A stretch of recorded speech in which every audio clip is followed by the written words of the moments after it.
One, you say men may not express it. Yes. But if they don't express it now, they'll express it later. They would express it In what later. kind of form? In various forms. An example could be, like I said, suicidal thoughts.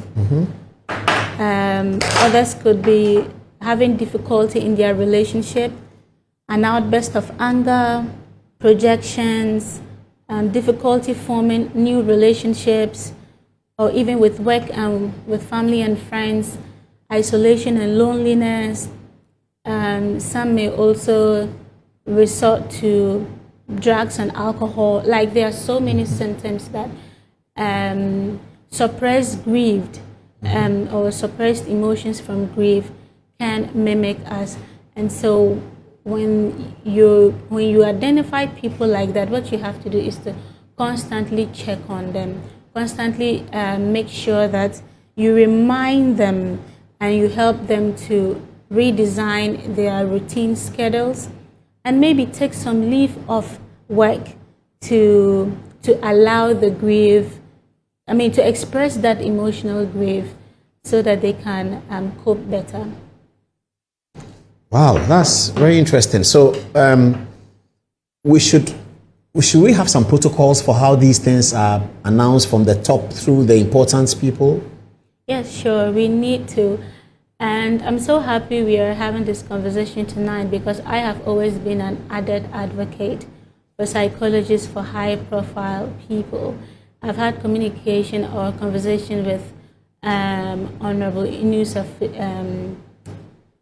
Fusheni from Inusa Fusheni, yes. Former Minister for Yes, Roads. and we always talk about the need, like, we don't always have to try ad hoc measures. We need to always be active with all of this.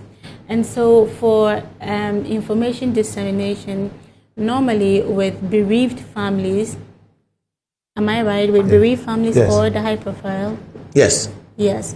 So first of all, if like something like this that has happened, the bereaved families needed to be told first and privately. They didn't have to hear it on the social media or, through heresies, because some of these were not verified facts. People came out with all kinds of controversies and theories about what has happened and all of that.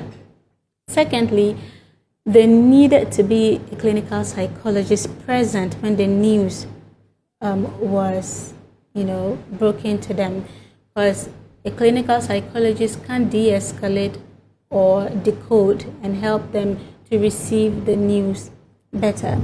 Third, I would say that there should be the limitation of social media exposure, like supportive families or friends should help to restrain them from overly consuming social media, because they'll end up seeing all kinds of stories and people posting all kinds of headlines about what has happened.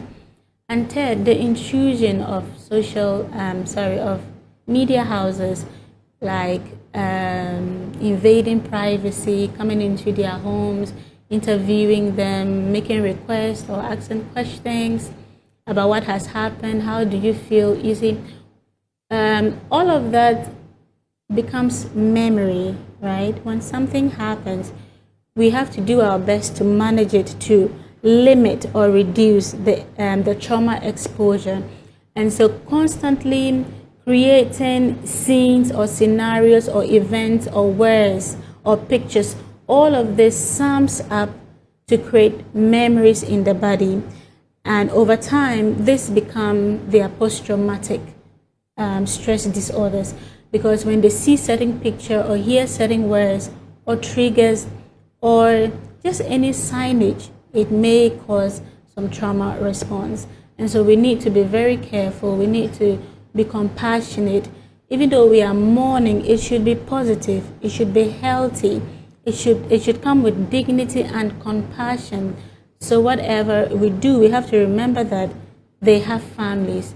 Every headline you post on social media has a family behind it, children, spouse, and whatever that we post on the social media never dies. It's never erased. It's going to be there for thousands of years to come, right? And so we have to be very careful about what we put out there. I'm sorry to mention this, but the wannabe bloggers, right? And people have all kinds of flying opinions, and they want to share, right? People want to be known. People want to be seen for things that they do not really understand. And so they come up on social media and they say all kinds of things about the fallen soldiers or the bereaved. But we always have to remember and ask ourselves, if this was my family, would I share pictures like this? Would I write this long script explaining unverified facts? Will I have to tag and share and like wanting my post to be known and many seen people are by guilty of people? that. Many normal, regular people, even very educated people, are all guilty of that. Once this high-profile death happened, everyone on social media is showing, oh, he spoke to me yesterday. I knew him this. He said that to me. He said that to me. That's what you say we should desist? I'm saying that it should be minimized. Like our words should be chosen with compassion. When people in high profile, I mean, we all know in Ghana, because of our culture, high profile people are everyone's relative, everyone's friend. They could be a mentor. I mean, because of their leadership skills, people love them, right? And so in whatever light we are sharing our story or our experiences with them, because of course we have had memories and experiences and stories with them, but it should be chosen with respect and in dignity. A lot of times we need to give it time because it is still fresh. The families are still bereaved and mourning, right? These families are trying to learn how to mourn them. They are trying to learn how to grieve them. In what way can I grieve them better? Because that's what we call grief on display. The families are trying to deal with the personal pain, at the same time deal with the public pressure. Like people would say a whole lot about maybe how a certain family is not grieving the person rightly, they should have done this, they should have done that.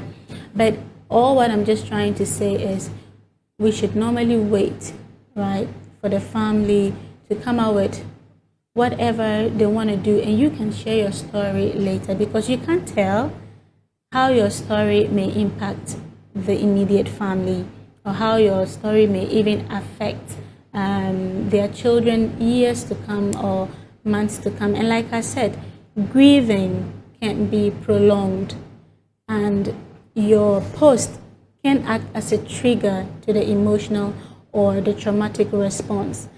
And so all of that is something we want to prevent or reduce. So whatever you put out there, you should ask the question, am I doing my best for these families? Why don't I just let it simmer down a bit and then I share and I post? Months later, you can talk about it, because all of that are acts in respect of the bereaved.